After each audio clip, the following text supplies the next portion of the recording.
오늘의 말씀은 로마서 7장 22절로 24절의 말씀.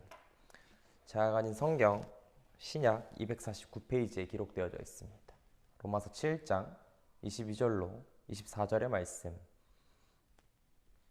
제가 봉독하겠습니다. 내 속사람으로는 하나님의 법을 즐거워하되 내 지체 속에서 한 다른 법이 내 마음의 법과 싸워 내 지체 속에 있는 죄의 법으로 나를 사로잡는 것을 보는도다. 우후라, 나는 공고한 사람이로다. 이 사망의 몸에서 누가 나를 건져내랴. 아멘. 오늘 말씀의 제목은 바른 눈이라는 말씀의 제목으로 여러분과 이야기를 나누고자 합니다. 이 네덜란드의 화가, 빛의 화가로도 매우 유명하게 알려진 이 렘브란트라는 사람은 말년에 성경에서 소재를 구해 예술적 작품으로 바꾼 적이 있습니다. 그리고 그 깊은 미술 작품의 영역은 세상에서 많은 칭찬을 얻은 작품 중에 하나이죠. 그 명작의 이름은 바로 십자가의 못 박힘이라는 작품입니다. 이 그림을 처음 보는 사람들의 시선은 당연히 십자가에 달려 돌아가시는 예수 그리스도를 바라보게 됩니다. 그리고 그 다음으로는 주님을 감싸고 있는 주변의 군중으로 시선을 돌리게 되죠. 그들은 매우 하얀색으로 표현되었으며 냉소적인 태도와 그리스도를 못 박은 사람들은 다른 사람들이 보기에도 꽤 충격적인 모습으로 표현되고 있습니다. 그리고 마지막으로는 그 그림의 왼쪽 가장자리에 최대한 어두움 속에서 바라보고 있는 한 사람을 발견하게 됩니다. 바로 그 사람은 다른 어떤 누구도 아닌 렘브란트 자신을 표현한 것이죠.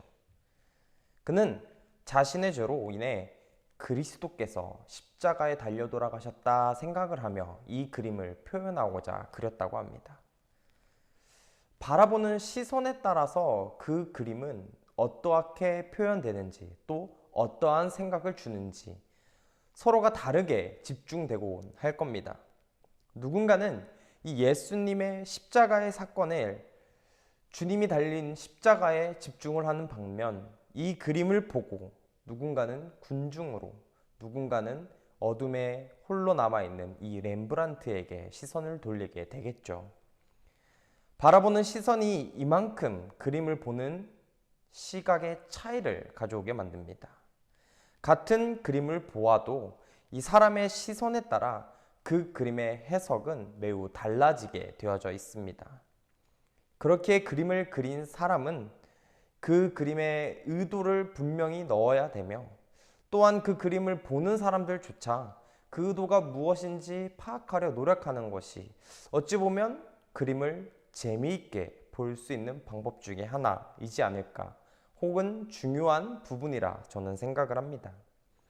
오늘은 이처럼 그림처럼 바라보아야 될 시선, 그 시선에 대해서 여러분과 이야기를 나눠보고자 합니다.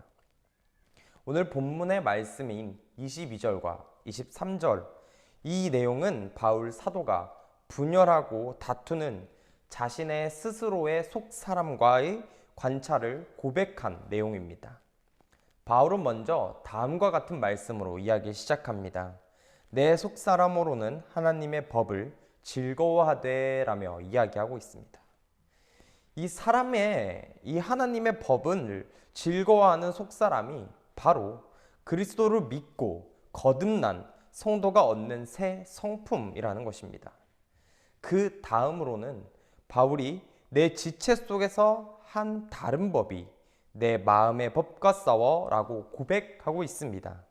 이 한 다른 법, 곧 아담으로부터 물려받은 옛사람의 본성의 찌꺼기를 이야기하는 겁니다. 바로 원죄에 대한 이야기겠죠. 그 다음에 바울은 그 두 성품이 싸우다가 내 지체 속에서 있는 죄의 법 아래로 나를 사로잡아 오는 것을 보는도다 라고 23절에서 이야기했습니다. 우리는 바울의 이러한 고백을 통해 세 가지의 눈을 지니고 있음을, 그가 세 가지의 눈을 지니고 있음을 살펴볼 수 있습니다. 첫 번째, 한 가지의 눈은 모든 사람이 지니고 있는 육체적인 눈을 뜻하는 것입니다. 이 사람들은 이 눈으로 모든 것을 파악하고 사물의 결을 읽습니다. 그 다음은 바울은 영적인 눈을 지녔다 이야기하죠.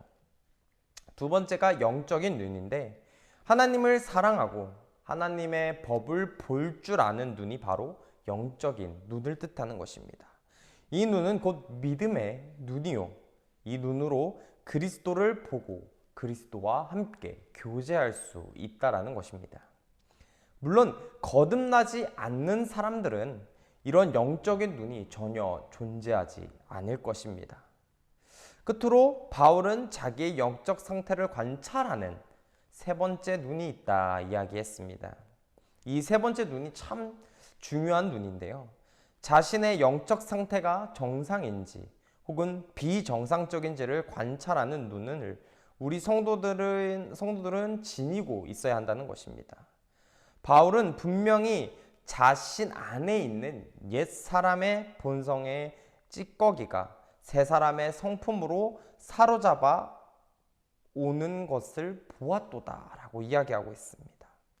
우리도 이 바울처럼 이러한 눈이 필요할 것입니다. 물론 이러한 성찰의 눈도 근본적으로는 영적인 눈과 다르다 할 수 없습니다. 그러나 자아성찰의 눈은 보다 성숙한 신앙인들이 가져야 할 눈 중에 하나라 할 수 있겠습니다. 그리스도를 보는 믿음의 눈을 지닌 성도는 참 많습니다.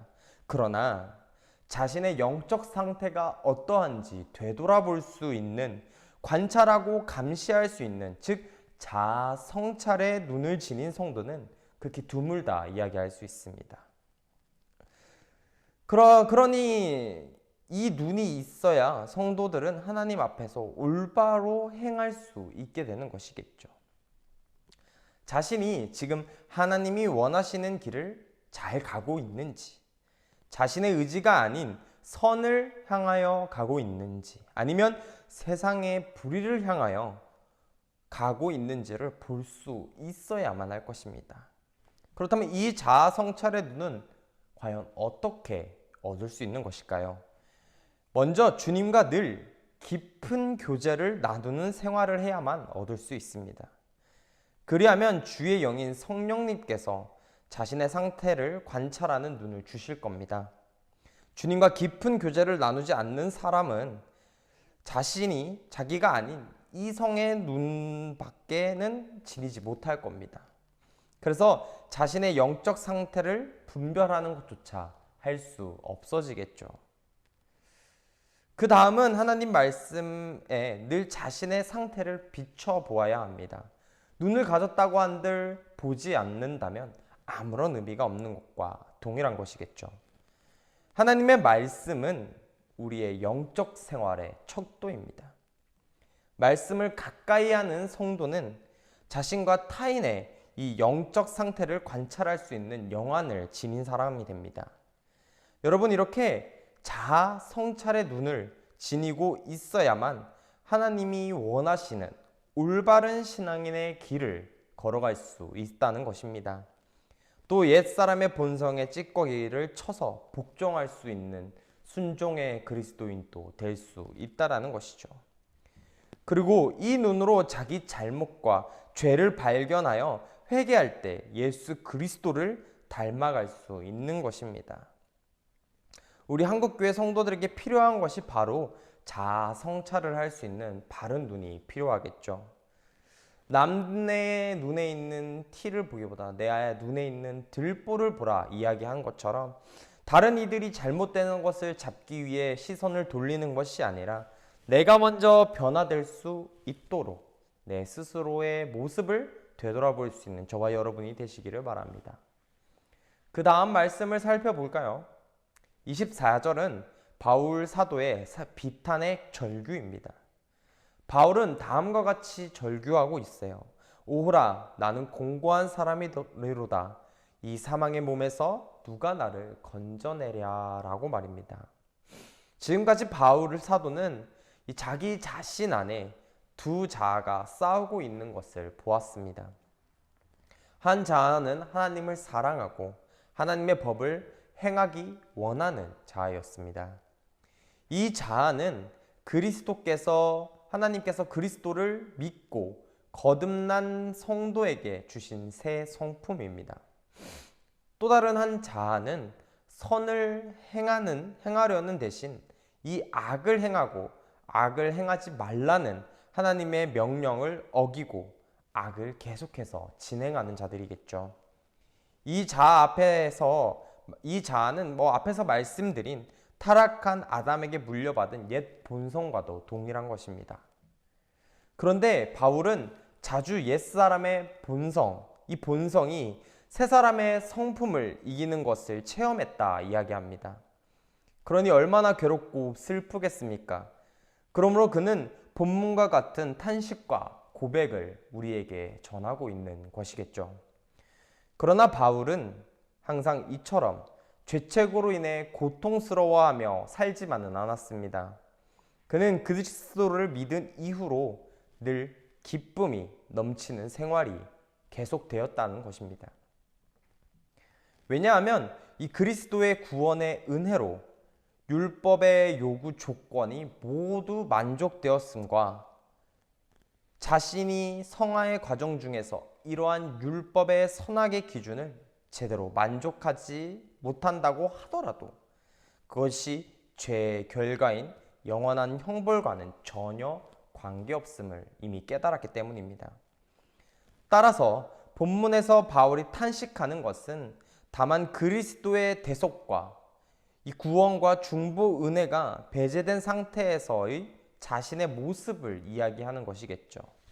말하자면 이 그리스도의 구원의 은혜를 배제시킨 사람이 어떤 고통을 겪게 되는지를 교훈하고 있는 것입니다.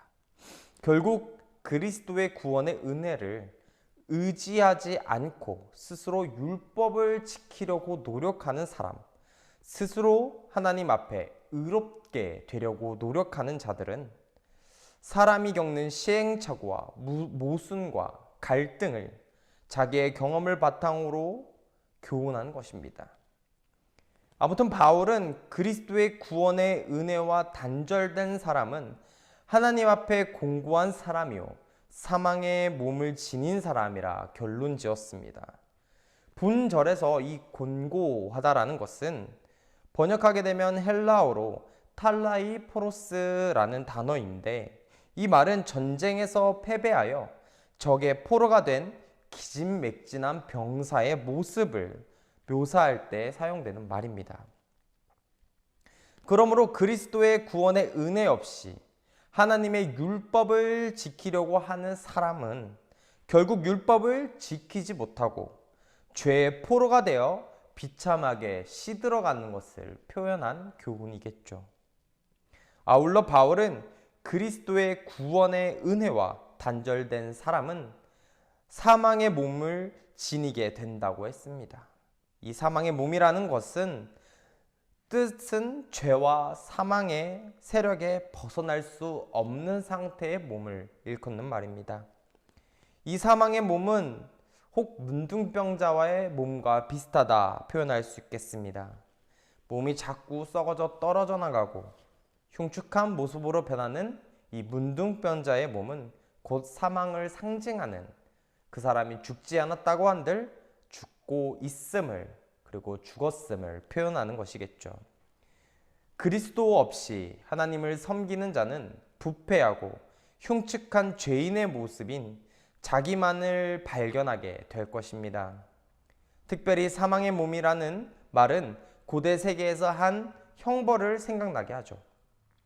고대 세계에는 어느 국가에서는 살인을 범한 사람과 그가 죽인 사람을 함께 꽁꽁 묶어 놓았다고 합니다. 그래서 자신이 죽은 사람이 몸이 부패하여 가는 것을 보게 하고 또 자신의 몸도 그 죽은 사람의 부패하는 몸처럼 부패하는 형벌을 받게 하였다는 것입니다. 이처럼 그리스도와 그 구원의 은혜를 멀리하고 스스로 의롭게 되려는 사람은 하나님 앞에서 비참한 죄인의 모습으로 나타나고 사망의 형벌을 받는 인간이 될 것입니다. 그러므로 우리 성도들은 그리스도의 구원의 은혜 가운데서 늘 행해야 합니다. 예배도, 봉사도, 기도도, 구제도 그리스도 안에서 행해야만 하나님께 연락되는 것이겠죠. 즉 기쁘게 받으실 것이라는 겁니다. 그리스도의 속죄와 중보 은혜 없이는 누구나 다 곤고하고 사망의 몸을 지닌 죄인의 모습으로 하나님께 보이게 된다는 사실을 명심하며 살아가야 할 것입니다. 우리는 본문을 통해서 성도의 영적 갈등과 고뇌가 무엇인지 똑똑하게 보게 되었습니다. 아무리 그리스도를 믿고 거듭난 성도라고 그리스도의 은혜를 떠나 그 스스로의 힘만으로 죄악과 싸우려고 한다면 그들의 눈에 보이는 것은 패배한 자신의 절망감밖에 빠져있지 않는 모습일 것입니다. 결국 성도의 이러한 패배와 이 패배로 인한 고뇌는 성도로 하여금 자신을 바라보지 않고 오직 그리스도의 은혜만을 의지해야 한다는 진리를 우리에게 가르쳐주고 있습니다. 또 성도의 이러한 고뇌는 필수적인 것이요, 이 고뇌로 인하여 더욱 성화되어 간다는 사실 또한 기억해야만 할 겁니다. 성도 여러분, 우리는 오늘 무엇 때문에 고민하고 갈등하며 살아가십니까? 어떤 일이 가장 먼저 나 스스로를 고민하게 만드시나요? 경제적인 문제입니까? 아니면 혹 가정의 문제입니까? 그것도 아니라면 이웃 간의 불화 때문은 아니십니까? 그러나 이 모든 것보다 우리가 가장 먼저 고뇌해야 할 문제는 하나님과 나와의 영적 관계입니다. 이 문제를 우리 생의 가장 큰 문제로 여겨야 합니다. 이 문제로 고뇌하고 근심하며 살아가야겠죠. 그리고 이 문제가 해결된 후에 자신의 모든 문제도 하나님께서 해결해 주실 것을 믿으시기 바랍니다. 그리고 여러 가지 눈 중에 여러분이 가져야 할 눈이 무엇인지 고민해 보십시오. 주님이 기뻐 받으시는 행동과 삶이 무엇인지 고민하는 눈을 가지시는 여러분이 되시기를 바랍니다. 누구나 실수를 하고 살아가죠. 누구나 실패합니다. 그런데 정말 중요한 것은 그것을 바르게 볼 수 있는 눈, 즉 나의 상태를 파악하고 내 주변을 파악하며 하나님의 시선으로 가고 있는지 잘 파악하는 눈을 가지는 것입니다. 바로 하나님과 동행하면서 살아가는 자신을 돌볼 수 있는 눈이라 할 수 있겠죠. 여러분 한 주간 살아가시면서 여러분의 바른 눈으로 하나님과 동행하시는 여러분이 되시기를 간절히 바라겠습니다. 다 같이 기도하겠습니다. 사랑에 많으신 하나님, 우리는 간혹 다른 어떠한 것들의 시선이 돌아갈 때 있습니다. 세상의 쾌락과 유혹, 그리고 가진 죄악 가운데 살아가는 우리가 바른 눈을 뜨고 주님의 시선에 닮아가는 그러한 길을 걸어 나갈 수 있는 우리가 될 수 있도록 붙들어 주시옵소서. 세상을 살아가다 보면 지치고 쓰러지고 실패하고 실수할 때가 누구나 많이 있습니다. 그럴 때 모든 것을 포기하는 것이 아니라 하나님과 동행하는 바른 눈을 먼저 가질 수 있도록 그 모든 시련을 이겨내는 우리가 저와 여러분이 될 수 있도록 주님께서 붙들어 주시옵소서. 사랑이 많으신 예수님의 이름으로 기도합니다. 이제는 우리를 죄악 가운데서 구원하신 예수 그리스도의 크신 은혜와 하나님 아버지의 극진하신 사랑과 성령님의 내주 감화 감동 역사 충만하심이 오늘 예배를 드리는 모든 이들 머리 가운데 이제로부터 영원토록 함께하기를 축원하옵나이다. 아멘.